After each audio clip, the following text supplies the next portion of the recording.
Hey everyone, David here with your weekly Mouthful of David video. Before we get to the actual video itself though, just a quick update on the podcast. If you haven't heard, last week our fourth episode, which is about the history of the US frontier, dropped.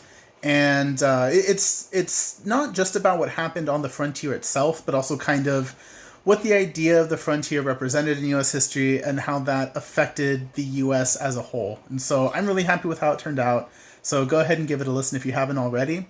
In addition to that, we recorded our fifth episode on Saturday before we had done a listeners poll on Facebook and Twitter. And we asked between Dunkirk, 1917, and Lincoln, which movie y'all would like us to talk about. The winner was Dunkirk by a pretty wide margin, actually. So we did an episode about Dunkirk that should be dropping hopefully in the next week and a half, 2 weeks, something like that. So be on the lookout. Anyways, this week's question comes from my friend Adam, so shout out to Adam. And his question is, how has the omission of marginalized groups shaped our understanding of what's important in history? That's a really, really good question. So before we get into it, one thing that's helpful to understand is anytime someone is teaching history, what they're basically doing is trying to figure out what information is most important to pass along, right? And then if you are teaching in K through 12, which is, most teachers, and it's also where most of us get our sense of history from, then you're also contending with like school boards, standardized tests, things like that. And it's the sort of compromise between the educator and those forces that determine what's actually taught in K through 12. An issue, though, is that before the 1940s, before the end of World War II, history was pretty much exclusively written by affluent, educated white men. Another way to think of it is, part of the sort of professional class of white men, the haves, as opposed to the have-nots. And because of that, because they're coming from that perspective and way of looking at things, their understanding of history, and therefore what they wrote, what they taught, what was passed on, came from following other figures like them. So basically, other, what we might call more quote-unquote successful white men, right? And so we're studying politicians, we're studying military leaders, we're studying business owners, we're studying media figures, intellectuals, stuff like that, right? And they're the ones who are given prominence in history. Now, there are a couple issues with that.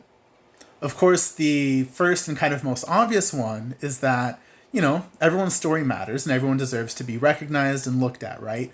People of color, women, LGBTQ folks, even, the white working class and the white poor, all these different groups deserve to be recognized. And beyond that, even groups, within groups, like the Latino working class or, specifically lesbians as opposed to the whole LGBTQ group as a conglomerate, right? So that's kind of like the first immediate thing, But there's a deeper problem to the traditional view of history that leaves out other groups, or at least doesn't give them, somewhat equal prominence. And that's the fact that history, in a lot of ways, is about the dynamics and relationships and going-ons of different groups, and all of those different dynamics kind of stitched together and looked at on a bigger scale is really kind of what history is in the first place, right? And a lot of US history is determined not just by the actions of influential or professional class white men, but all sorts of groups, and how those groups have interacted with groups in power to create the world that we have now. And so an easy example of that, of course, is the civil rights movement. Now, of course, we know that the fight against segregation was a big part of the civil rights movement. However, one thing that we don't talk about as often, and sometimes even generally don't learn in a K through 12 class, is that a big part of the civil rights movement was also things like improving wages, labor protections, and and union rights, right? And so you have these policies during the time of the civil rights movement that are passed that don't just help people of color, although they're disproportionately helped because of how they were kept down, but are helping people in the US as a whole. Another thing is the history of how labor movements during the 1930s that were done by a concerted effort of both the white and more diverse working class, that had such a profound effect on the system of the United States that people often say, a lot of historians say, that the New Deal legislation that FDR passed during his time wasn't just something that FDR dreamed up to, help people and stuff, but it was actually a way to save US capitalism by making it a little bit more egalitarian. And so if we're not learning the role that organized labor, the organizing of the working poor had in the shaping of this history, then we're not getting the full picture. And that's kind of what it comes down to, the history of Black America, the history of working class America, the history of, LGBTQ America. It's not just its own individual pocket, because everything is related, there are ripple effects, and there are ways in which the country is changed that don't just fit neatly in a contained little box. And that's part of the problem in limiting whose experiences and whose histories are told. Now, after World War II, higher education did become more diverse. And especially, of course, in the 1960s and after that.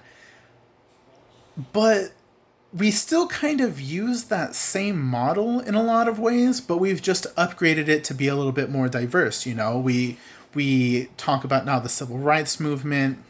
We talk about the fight for women's suffrage in the 19-teens to get women to vote.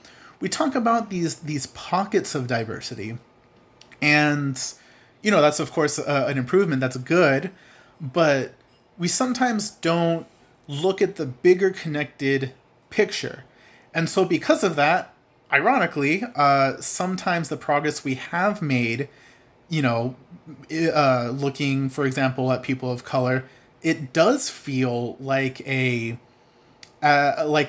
tag on or like an extra, even though that's not how history works, but we're just not getting a fuller, more interconnected picture, which is very tough to do if you're a K through 12 teacher, because a lot of the times, you have the opposition from standardized tests and school boards that don't give you full control over what's being taught. And that's an unfortunate reality in the K through 12 system.